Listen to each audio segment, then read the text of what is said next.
Okay, this week we have completed homework 7 and response 7. This is week 8. In week 9, we have two things that we're working on. You're to do project 2 research and work on the midterm, which entails reviewing the course and as a group negotiating your plan for completing the group midterm. In week 9, you will submit one thing in Blackboard. It will be a journal in 2 paragraphs. The first paragraph will describe your group's plans for the midterm letter, and the second paragraph will describe the research that you've done for project 2. So let's go ahead and look at our Blackboard for week 9. The midterm is going to be due on November 2nd. Groups will work on it a bit each week collaboratively. In the next couple of days, you should individually review your old homework assignments and make observations about changes in the quality of the group's writing, your own and your partners. You will share your observations with your group. I recommend you use your group email function for that because everybody receives those quickly, and it will speed up your communication, which is very important when doing collaborative work. As a group, you will negotiate who will be responsible for what type of work. You will review Chapter 3 in your textbook to help you negotiate and agree upon a collaborative method that suits you as a group. And as a group, you will write one letter from your organization to your invited guest writing teacher. Refer to Chapter 6 in your textbook for the ABC template, advice on how to write letters, and have a look at the model letters offered to you there. The letter should be addressed to Dr. Starr as the guest teacher that you invited to help your employees improve their writing. The content should include why you have engaged the writing teacher and the improvements that you had asked to see in the employee's writing. And it should include the benefits of the teaching, how you have seen improvements in your team members' writing.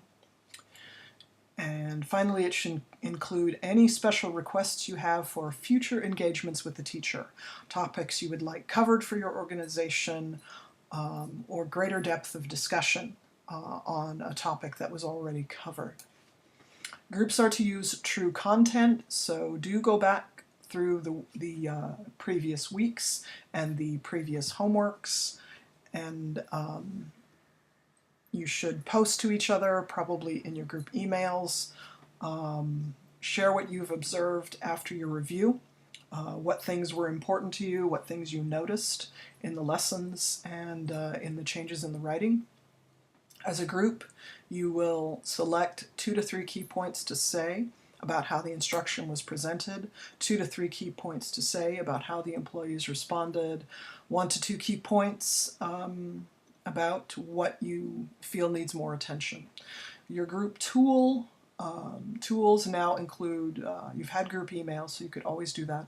You've got file exchange, you've got group wiki, and you have group discussion, which may allow you to set up things there. But you should, again, negotiate how you're going to get the group work done. And again, that's due on November 2nd, but you guys have a lot of experience working in groups, and you know that it's really important to start that right away to figure out what you're going to talk about and who is going to be responsible for which tasks. The project 2, which we've talked about before, is the is the feasibility study, and you were to have selected a piece of equipment or a procedure that is currently in use, and you were to have found comparable procedures or pieces of equipment so that you could write a feasibility study for your organization.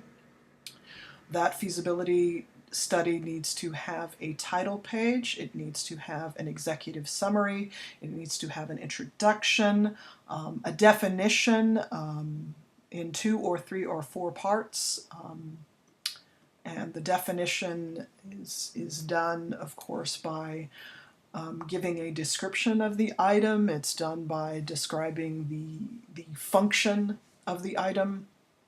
It's done by saying what it is similar to or different from. So 2 to 4 parts, definition, a history of use of the item in your organization, so you don't need to go back to the 1920s for this.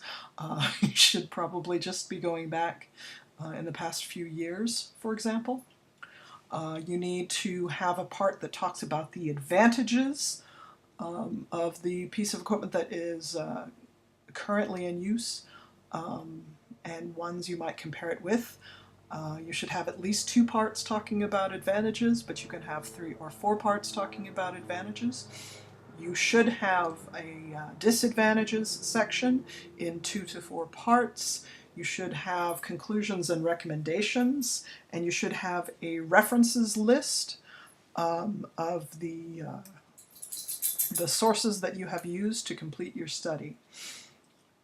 Again, this is a project that you began with your homework 7, so you will continue working on it. And what is due in week 9 is a journal.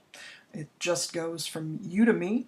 Of course, you will be in contact with your group members as you are working on your midterm, and as you are talking with each other about what that letter will say and how you will complete it. But that is a separate communication between you and your group members.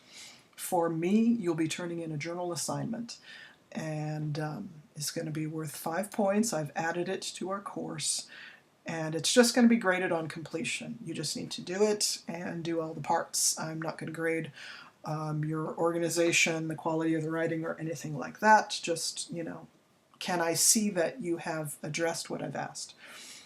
The first paragraph should sum up your group's plans to complete your midterm letter to your writing instructor. You're going to just identify which method of collaboration has your group selected, and who is going to do what, and do you have a plan B if any group member falls through. And in the second paragraph, you're going to talk about the research that you've done for writing Project 2. What were the sources, who wrote them, person or organization that wrote them, when were they published? You're going to talk about what information you've gathered from the sources that you have, and if you think you need some more sources, is there something that you haven't addressed yet? Make note of the research questions that you still need to discover, and think about where you're going to find those sources. Do you know where to look for them yourself?